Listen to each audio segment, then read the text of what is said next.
Hello everybody, this is Gold League Gamer 1 and Dyne, and welcome back to Let's Play Final Fantasy VI. It is time to find our way to the Empire. Head right into where... Well, the last place you'd want to be, but the place we have to go. Don't you want to come visit? I'm a very welcoming host! I don't think Kefka really is. Oh, I really should show you my vacation brochures. There are less beheadings than before. That's because they've all become immolations since we've been studying our magic. Oh, maybe you should show your brochures to Squidward, who will think that you're really giving him a tropical vacation. Either that or a nice squid dinner for me. It's based on this one episode of SpongeBob where Squidward thinks he's trying to win a tropical vacation, but in the end he realized he only won a brochure. Poor guy. Yeah. Yeah, what a ripoff, if you ask me. Now, one thing I'm going to say here and now, if this is your first time playing through the game, if you don't have sprint shoes equipped on anybody, put them on anyone but Celes right now. Oh, okay. You are going to need them before long. But then again, grinding experience points can be a good thing. What does that have to do with equipping sprint shoes? I was just thinking, well, you know, because then again, if you don't have the sprint shoes, you'll get into more battles. Not really, because it's based on number of steps rather than time on the encounter rate. Wait, you mean like for every certain number of steps, then a new battle will start? Yeah, the way it works is after a battle, it'll throw in a random number, and usually after that many steps, you'll enter another battle. And yeah, definitely upgrade your equipment, mostly for those. Regardless if you're on the map or if you're in a town, right? Of course, it only calculates it when you're in an area where you can get attacked. But yeah, upgrade your equipment for just the people in your party right now. There's no point in buying anything for anyone else who's not going to be in the party for a while. That's something I end up doing whenever I play Mario RPG. I buy equipment for allies I don't even use. Well, ideally in Mario RPG, you're meant to swap people out, but of course Mallow becomes worthless once you get Peach. Well, really. Actually, in my defense, once I start Nimbus Land, I don't even use Mallow anymore. Oh yeah, hardly anyone does. Yeah. Buying that Kodachi was actually a waste because only Shadow can equip those, and you don't have him. Oh, not right now. I don't. Of course, once you buy your equipment, don't forget to actually equip it. Yeah, I've been using the optimum option to my advantage. Yep, that's usually handy enough on its own. There are some times where you don't want to equip the optimized equipment, and that usually happens later on when, say, like you're fighting a bunch of undead enemies and you're equipping a weapon that'll instantly kill an enemy. Well, it doesn't work on the undead enemies. Well, an example would be like Celes, for instance. Yeah, because this Optimum may say that her best weapon is rune magic, but really, I learned that you don't want to really use it if you want to save your MP. Oh yeah, of course she's had that same weapon equipped for quite a while now. Now, the sniper sight is actually the most worthless relic in this game because of the bug that basically means you can never miss. Yeah, the reason I haven't been selling any old weapons is I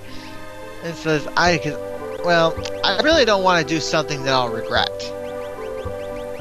Yeah, there's some enemies and some equipment in this game that are unique and can't be found anywhere else. But if it becomes significantly outclassed and really won't be of use to anyone, then it's time to sell them.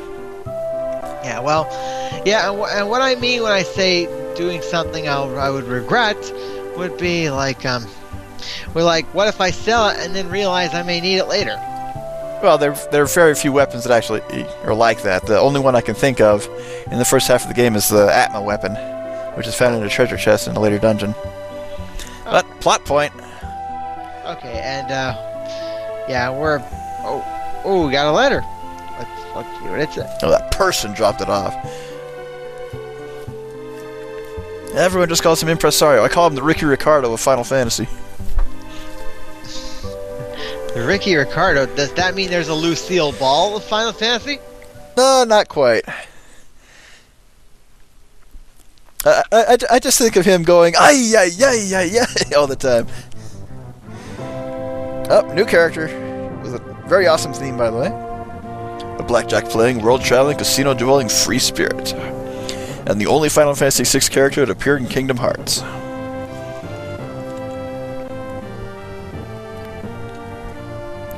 And he shall be called. Yeah, I spent a while trying to think of what name I should use for this one.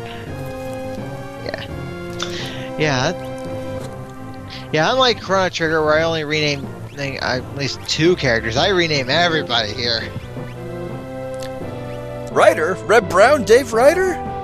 No, that's not what I had in mind when I thought of that name. Oh darn! Dave Ryder's one of Red Brown's best roles. No, that's named after Ryder Lynn from Glee. Still haven't seen that show. Well, the final season is currently airing. So. But now that we know we have to go to the Opera House, it's just a quick jaunt on a chocobo. I'm way ahead of you on that one.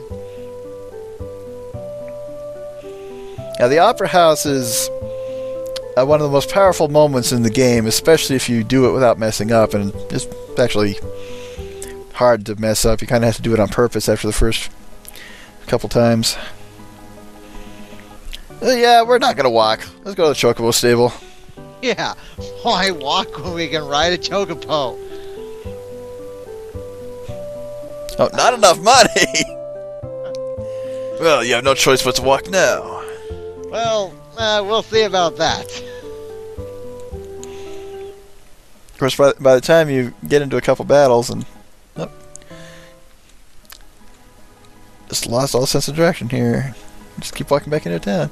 Now, that's actually not the way to the Opera House. But after a battle or two, you'll have enough money for it.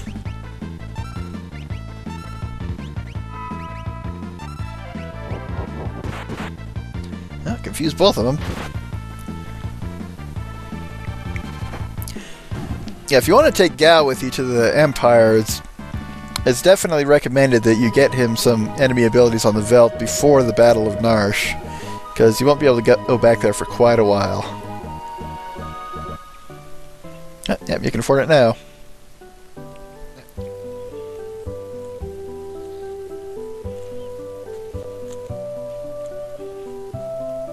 Such a great sales pitch. 250 gil for a Chocobo ride? Well!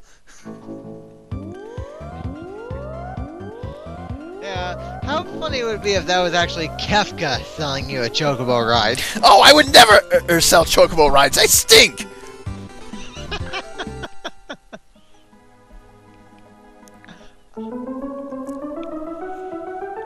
And whereas we couldn't talk to the Impresario the last time we were at the Opera House, he is the one standing in front now. Yep. Yeah, if you try to come here earlier, then, well, you can't do anything.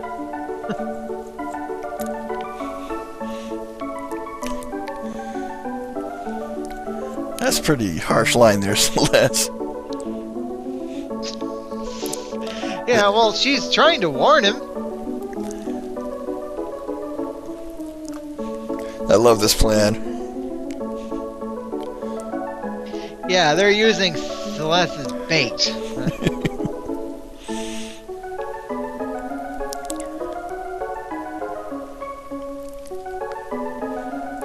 If something should happen to Maria, they just throw him across the room. That's why the decoy. Come again? We'll hide Maria somewhere safe. You said she looks like Maria, right? Yeah. Now, just a minute. Kitty will be our Maria. She'll lead us to the airship. Brilliant! And one of Celeste's best lines in the game? I'm not a general. Wait. I'm a general, not some opera floozy. Oh, yeah. And then there's her earlier line, I'm a general, not some love-starved twit. And she kind of instantly learns how to sing. Yep.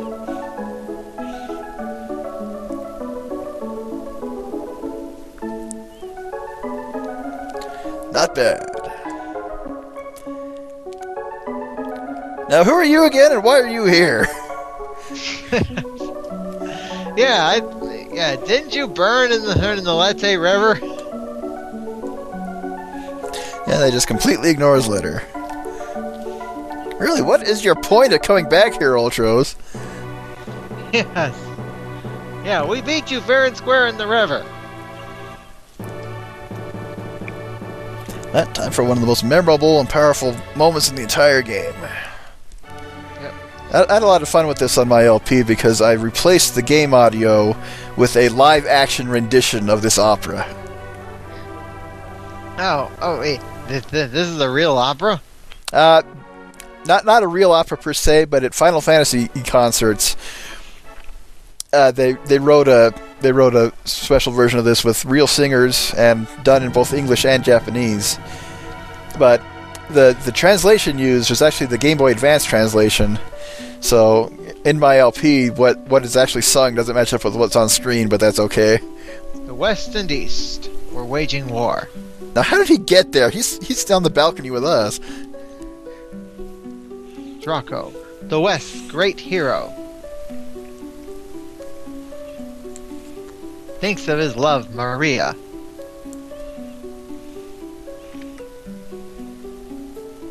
Is she safe? Is she waiting?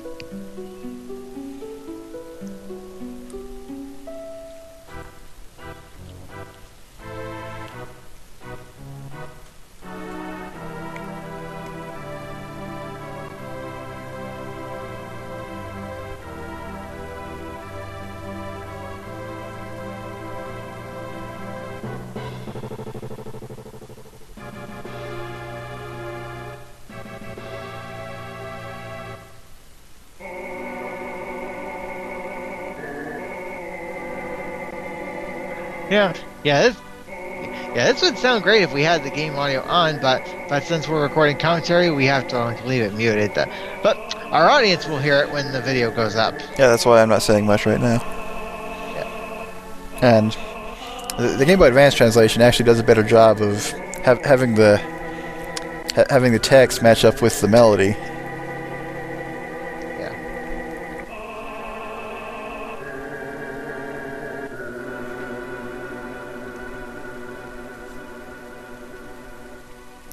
Now, at this point, all the action in the opera suddenly stops, and you're back in control of Locke. And you notice Gao was in a different spot. There's actually... each seat is reserved for the different party members as you bring them in. And, yeah, when you first play this, it's hard to remember, oh, I'm in control now. Yeah, you got a point there, yeah. Yeah, sometimes even I don't remember when a character's in control. And Draco's just still standing there, with his mouth wide open. Probably unaware of what's expected to come. That must be one long note he's holding. Oh, Maria, Maria. Plop. I ran out of air. Oh, no, he stopped singing.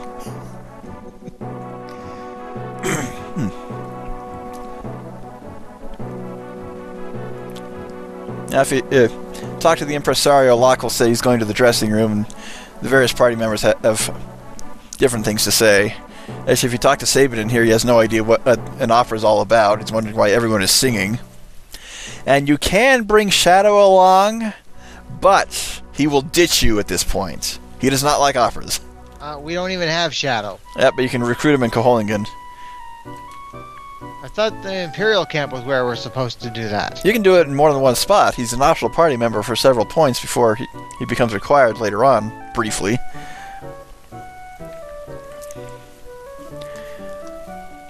Yeah, if you pay him 3,000 gil, he'll join you. And he's okay to take for Zozo, but if you want the most character development scenes, you want to take the party you had for the Edgar Sabin stuff in Figaro and the Locke Celes stuff in Koholingen.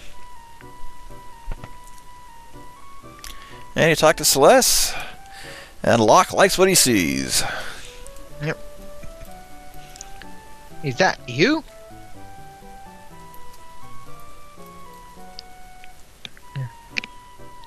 I once abandoned someone when she needed me. You changed your story, Locke. You said a friend of yours was jailed.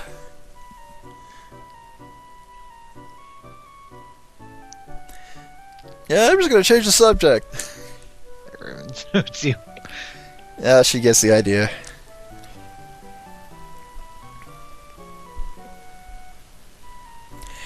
Yeah, this is somewhat of a mini game, and again, after you do it once, it's not hard. Yeah, this is basically a memory game now. Which isn't much. You only have to remember three cues, and then don't dilly-dally.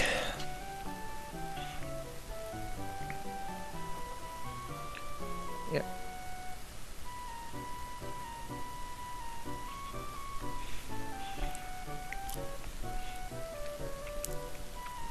And basically, you have 4 attempts at this. If you fail 4 times, it's game over, but again, the only reason you would get the game over is just to find out what happens. Because if you can't remember what to do after the first couple times, I just have to say that's sad. Yep.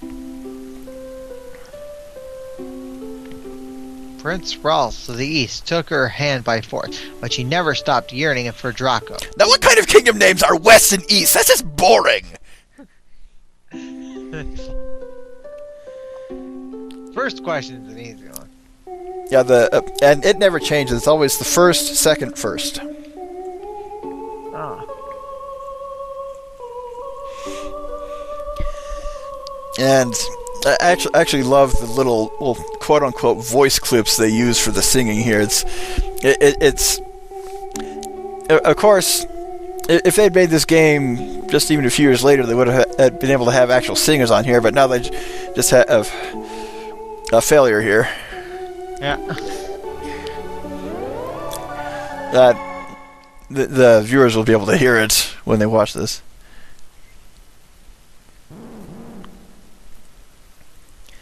And you get kicked out.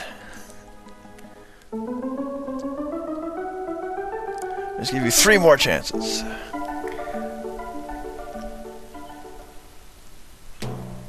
So, take 2. Yep. Celeste knows where the dressing room is, and thankfully you don't have to rewatch the opening. Yep. And back to the dressing room. You can't leave if you wanted to.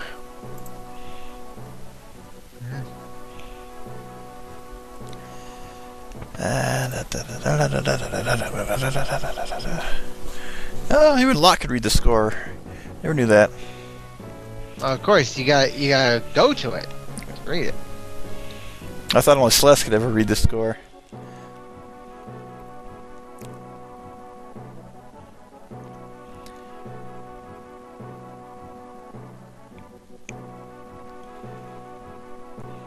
And it says the same thing. I wonder how ticket sales are doing on this after that mix up.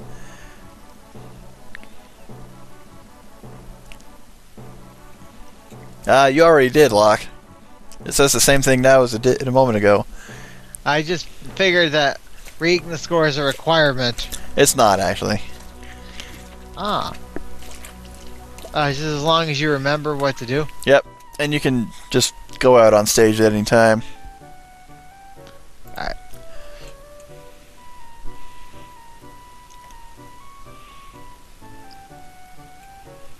Scene 2. We're not going to rehearse for it because we expect Setzer to show up. Yeah, I basically wanted to record my LP of this game just for this part. Oh, so is it any different in the ROM pack you're doing? It's pretty much the same. It also uses the same translation. Ah.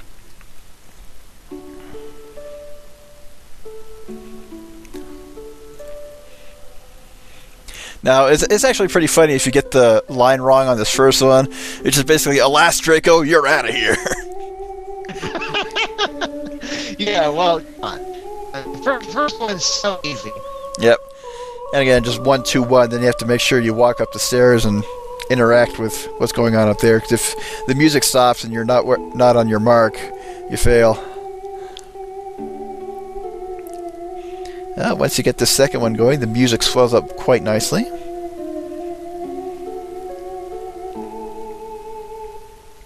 So, who would have ever imagined an actual opera being written for a video game? When this was first done, it was really ahead of its time. And they actually extended a little bit in Final Fantasy IX when you start by putting on your own play. Even though you don't have to memorize line cues. Now, if you get it wrong on this one, she says something really funny. Prince Rawls? Yeah, I hate him.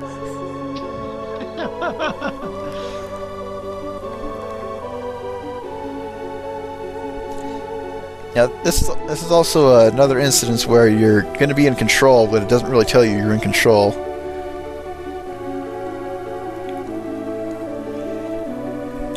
Even though it's funny if you fail it, this has the most impact if you don't fail it and do it all right on the first try, and this becomes something. This basically introduces Celeste's character development, and you got to follow his lead. You don't have the flowers yet. Oh, all right. So we actually earn the flowers. Yep, just by quote unquote dancing with him right there. And for whatever reason, he's laughing at us. You have to pick him up and head up onto the balcony. Yeah, for the longest time, I never knew you could run out of time here. You just have to go all the way to the edge. And you made your cue, just have to wait for the music. And that was close.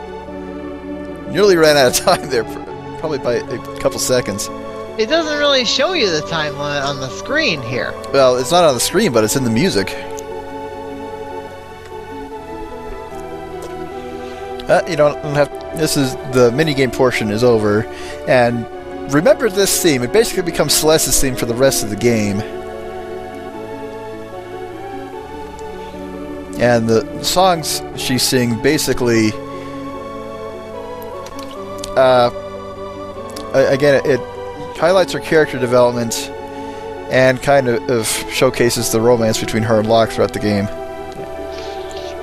That words, come what may. That song from Moulin Rouge, come what may. Never saw that. Yeah, I've heard of the song, but I haven't seen like the full movie. Prince Ross is looking for a dance partner. Leave the past behind. Our kingdom is adopting the spirit of the East. No comment! Stupid kingdom name, I stick by it. What? East is the name of the kingdom? Yeah, just the West and the East. Actually, you got a point. Yeah. West and East are pretty ironic names for kingdoms. Especially since they seem to be adopting Western culture in real life. Yeah, imagine someone said west of the West or east of the East. Yeah. Then you'd just be back where you started. Yeah.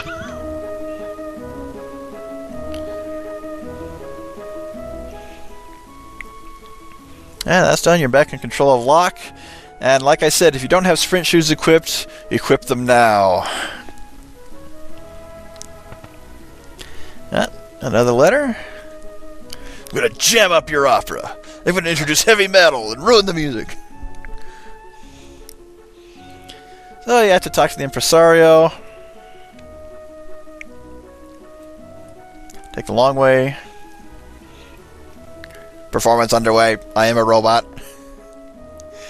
You think they could have had him say something else?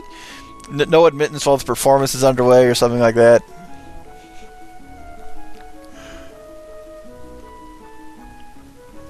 Yeah, those are just the first floor seats.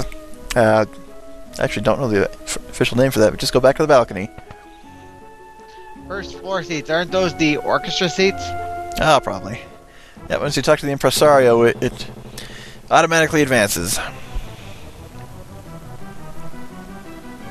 The survivors of the West attack! Impossible! I'm not giving him this kind of voice. Not quite Simon Belmont, but still hamming it up.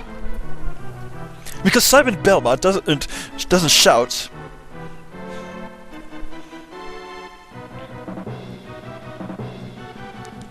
I could never get that weight right in my recording. I did like half a dozen takes of it and didn't like how it came out.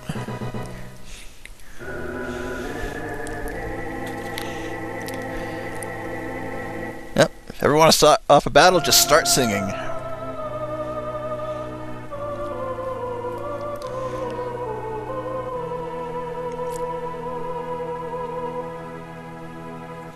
See, just watching him and listening to his voice, Rawls really sounds like he's hamming it up. Even the accompanying music whenever he sings. Though in the live action performance, he doesn't quite sound like that. And there's a part in the live action performance which is actually a duet between Ross and Draco that sounds really, really good. It's probably my favorite part. But how might he disrupt the opera? With that? Ah, 4-ton weight, the everlasting planet of Looney Tunes villains. Yep. 5 minutes to drop it, and he is not kidding. You have to talk to the stage master who wouldn't let you get in there. You have 5 minutes to get there. Remember what I said about sprint shoes? Yeah, that makes it much easier. I know what you meant by equipping all the sprint shoes. I'll have to remember that the next time I actually record. Yeah, it's possible to do this without sprint shoes, but you can get it done in less than 3 minutes without them. So press the far right switch. Don't press any of the others; those will just waste your time. And that unlocks the door that was on the far left, and lets you advance towards Ultros. Okay. Yeah, if you don't have sprint shoes, you're gonna be lucky to get to the end with a minute to spare. Without sprint shoes, you can usually do it in 3 minutes. Alright. Yeah, I'm going to remember next time to make sure the person in front has the sprint shoes. No, it doesn't matter who has the sprint shoes equipped. So long as anyone in the party does, they'll still get the double walking speed. Oh, so it doesn't matter. Right. You said not make sure Celeste has them. Yeah, because Celeste is not in your party right now. If she has them equipped, and she's not in the party, then it does no good. Now, these enemies are all the same. You want to take out the yellow ones first, and the best way to do that is have Edgar attack with his drill or chainsaw, and your other party members can clean up the others quickly, because the gray ones have less HP. Fortunately, this area is not too bad. It's a little luck based on how many of these guys you're going to run into, and the groups, because sometimes you'll run into groups of 5 rather than 3. And it's pretty cool if you get into a side attack, they're just levitating in midair there in the center. And if you don't take out the yellow one first, he just summons back up. So that's why he said make the yellow one out first, because the red ones respawn. Yep. Unfortunately, the gray ones go down pretty quickly, 1 or 2 hits. Oh, they're gray, not red. Okay. Yeah, since they're set encounters, usually you have one that just walks around in a corner and won't present a problem.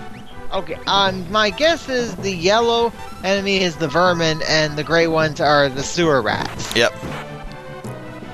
Not street rats, that's Aladdin.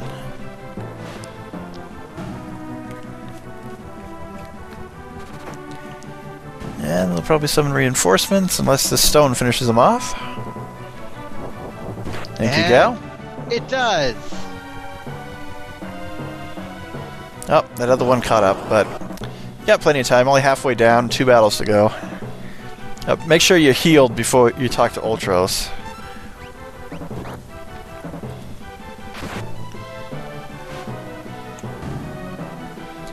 And if he throws it at a single one, it might finish off the yellow. Nope, got both of them. I missed him. So that guy apparently can't be confused. And he did not finish himself off, but that would have been funny if he did.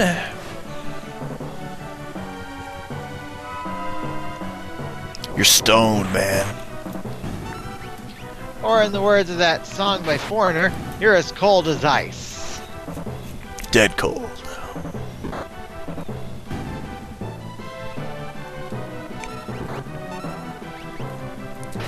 And that one's down. Got a minute 40 left. One battle to go. Should make it. There's no getting around that one, unfortunately. And only 3. If you run into 5, that would have been a little more problematic. Yeah, what shouldn't it be 3 every time? Nope, sometimes you'll run into groups of 5 with 2 vermins and 3 sewer rats. And again, it's kind of based on luck.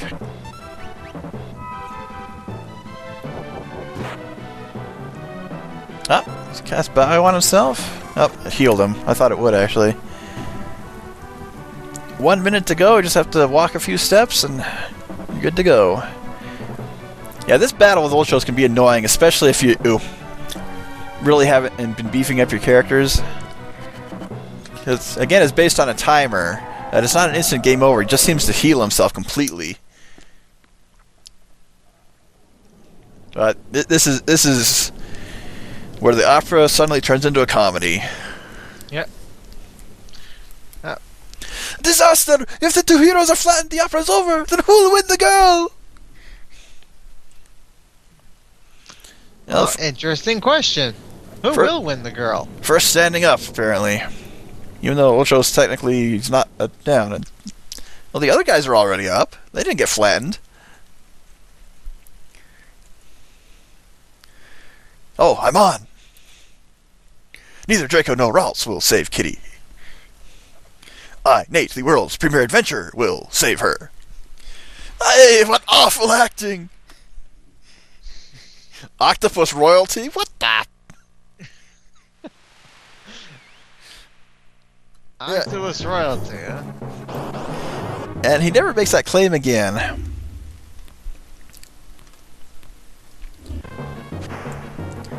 Long time no see. You've changed. Did you miss me? Not really. And ideally, you can get 2 people ganging up on him from behind. And he's got about 3,000 or so HP. And if you've learned any magic by now, he's still weak to fire and lightning.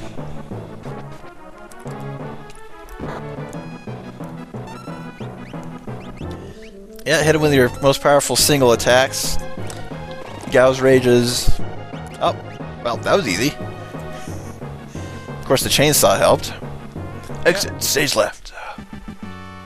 That was over in a hurry. With a whole whopping 2 gil.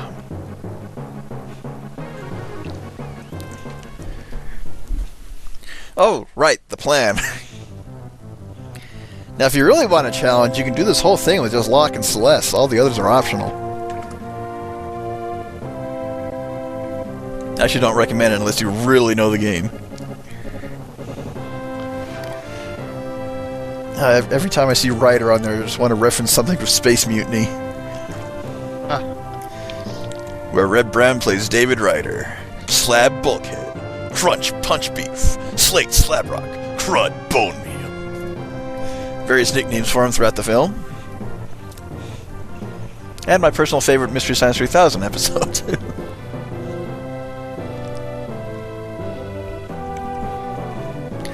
And the opera closes out with the orchestra playing Setzer's theme.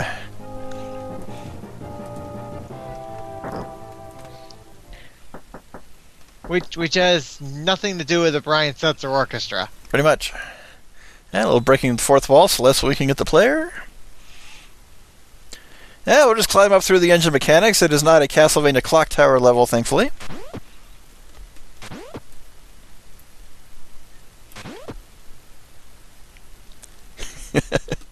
Yeah, I think Celes wants to forget about that very quickly.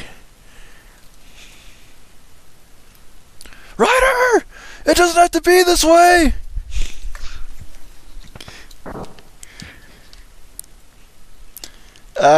You were face to face with her a few minutes ago, Setzer. How could you not notice she wasn't Maria?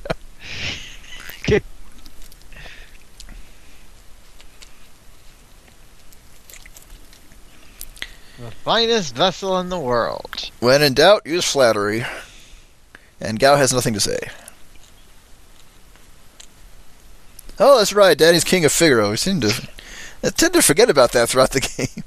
Yeah. Because earlier you said how you've pictured the name Daniel over Danny for a king. Mm-hmm. You can explore the airship. There is free healing near the entrance, but talk to Setzer, and it'll continue.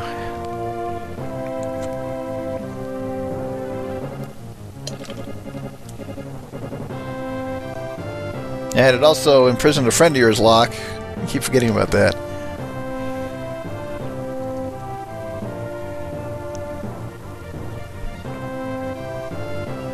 Actually, did Celeste even mention that she was a former general? Now she's blushing from head to toe. Even her arms and legs go over her head.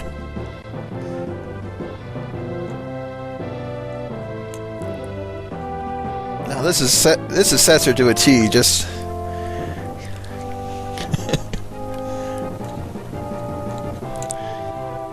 setting up the bet. Now it's very important that she talks to Edgar right here. Even if Edgar's not in your party, it's still the same result. But as I mentioned earlier, the character development between Edgar and Sabin in Figaro Castle. Basically, when their father died, he wanted the kingdom split between them, but both of them wanted to actually leave and leave it to the other, so they decided with a coin toss. And Edgar flips the coin. Now pay close attention to what Setzer says here. A coin with identical sides. Yep. And if Edgar and Sabin are in your party, Sabin realizes that's exactly what happened 10 years ago with that coin toss. My life is a chip in your pile. On tap. That is Setzer right there, summed up in one line.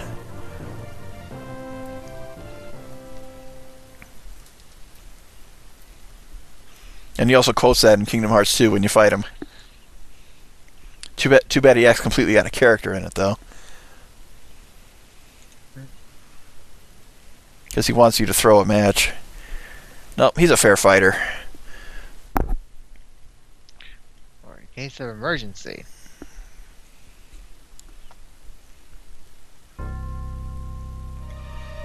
And this cutscene as we slowly approach the Empire, flying low.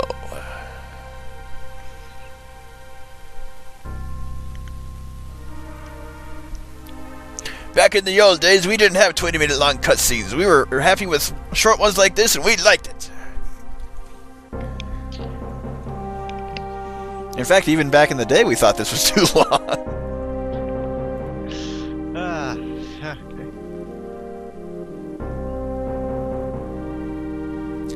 No, I think it sets the atmosphere right, pretty well right here, because that is just one city in the Empire.